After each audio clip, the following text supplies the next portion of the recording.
بسم اللہ الرحمن الرحیم لا تقم فیہ ابدا۔ اس آیت کریمہ کی کل ہم نے تفسیر سنی، مسجد نبوی کے 3 فضائل سنے۔ اب ہم مسجد قباء کے 3 فضائل سنتے ہیں۔ حضرت عبداللہ بن عمر رضی اللہ تعالی عنہ فرماتے ہیں، رسول اللہ صلی اللہ علیہ وسلم ہر ہفتے مسجد قباء میں کبھی پیدل اور کبھی سوار ہو کر تشریف لاتے تھے۔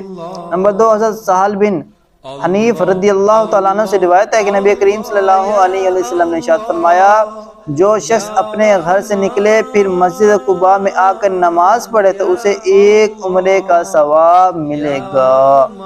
نمبر 3، حضرت اسید بن زہیر انصاری رضی اللہ تعالیٰ عنہ سے روایت ہے کہ رسول اللہ صلی اللہ علیہ وسلم نے ارشاد فرمایا، مسجد قباء میں نماز پڑھنے کا ثواب عمرہ کے برابر ہے۔ مزید اللہ پاک نے ارشاد فرمایا، یحبون ان یتطہروا، وہ لوگ خوب پاک ہونا پسند کرتے ہیں۔ اس آیت کا شان نزول یہ ہے کہ یہ آیت مسجد قباء والوں کے حق میں نازل ہوئی۔ سید عالم صلی اللہ علیہ وسلم نے ان سے فرمایا، اے گروہ انصار، اللہ عز و جل نے تمہاری تعریف فرمائی ہے، تم وضو اور نتیجے کے وقت کیا عمل کرتے ہو؟ انہوں نے عرض کیا، رسول اللہ صلی اللہ علیہ وسلم، ہم بڑا استنجا 3 ڈھیلوں سے کرتے ہیں، اس کے بعد پانی سے طہارت کرتے ہیں۔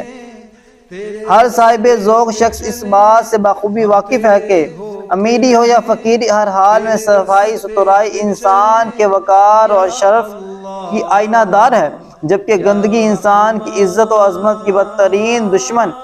دین اسلام نے جہاں انسان کو کفر و شرک کی نجاستوں سے پاک کر کے عزت و رفعت عطا کی، وہیں ظاہری طہارت، صفائی ستھرائی اور پاکیزگی کی اعلیٰ تعلیمات کے ذریعے انسانیت کا وقار بلند کیا۔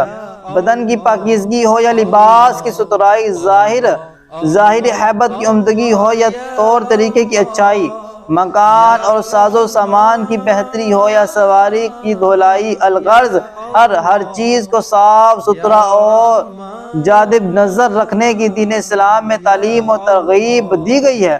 چنانچہ ارشاد باری تعالیٰ ہے، ان اللہ یحب التوابین و یحب المتطہرین۔ ترجمہ کنز العرفان، بے شک اللہ بہت توبہ کرنے والے سے محبت فرماتا ہے اور خوب صاف ستھرے رہنے والوں کو پسند فرماتا ہے۔ حضرت ابو مالک اشعری رضی اللہ تعالیٰ عنہ سے روایت ہے کہ نبی کریم صلی اللہ علیہ وسلم نے ارشاد فرمایا، پاکیزگی نصف ایمان ہے۔ حضرت عائشہ صدیقہ رضی اللہ تعالیٰ عنہ سے روایت ہے کہ سرور عالم صلی اللہ علیہ وسلم نے ارشاد فرمایا، بے شک اسلام صاف ستھرا دین ہے، تو تم بھی نظافت حاصل کرو، کیونکہ جنت میں صاف ستھرا رہنے والا ہی داخل ہوگا۔ ایک روایت میں کہ جو چیز تمہیں میسر ہو اس سے نفاذت حاصل کرو۔ اللہ تعالیٰ نے اسلام کی بنیاد صفائی پر رکھی ہے اور جنت میں صاف ستھرے رہنے والے ہی داخل ہوں گے۔ حضرت سہل بن حنظلہ رضی اللہ تعالیٰ عنہ سے روایت ہے کہ نبی کریم صلی اللہ علیہ وسلم نے ارشاد فرمایا، جو لباس تم پہنتے اسے صاف ستھرا رکھو اور اپنی سواریوں کی دیکھ بھال کیا کرو، اور تمہاری ظاہری حیبت ایسی صاف ستھری ہو کہ جب لوگوں میں جاؤ تو وہ تمہاری عزت کریں۔ حضرت علامہ عبدالرؤف مناوی رحمۃ اللہ علیہ فرماتے ہیں، اس حدیث میں اس بات کی طرف اشارہ ہے کہ ہر وہ چیز جسے انسان نفرت و حقارت محسوس کرے اس سے بچا جائے، خصوصاً حکام اور علماء کو ان چیزوں سے بچنا چاہیے۔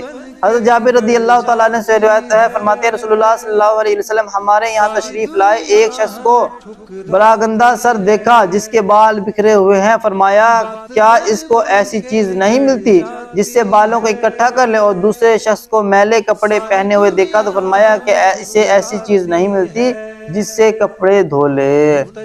اسلام میں صفائی کی اہمیت کے حوالے سے بہت زیادہ روایتیں مذکور ہیں۔ اللہ پاک سے دعا ہے کہ ہم سب کو صفائی، کیونکہ نصف ایمان ہے، صفائی ستھرائی کے ساتھ رہنے والا بنائے۔ آمین یا رب العالمین۔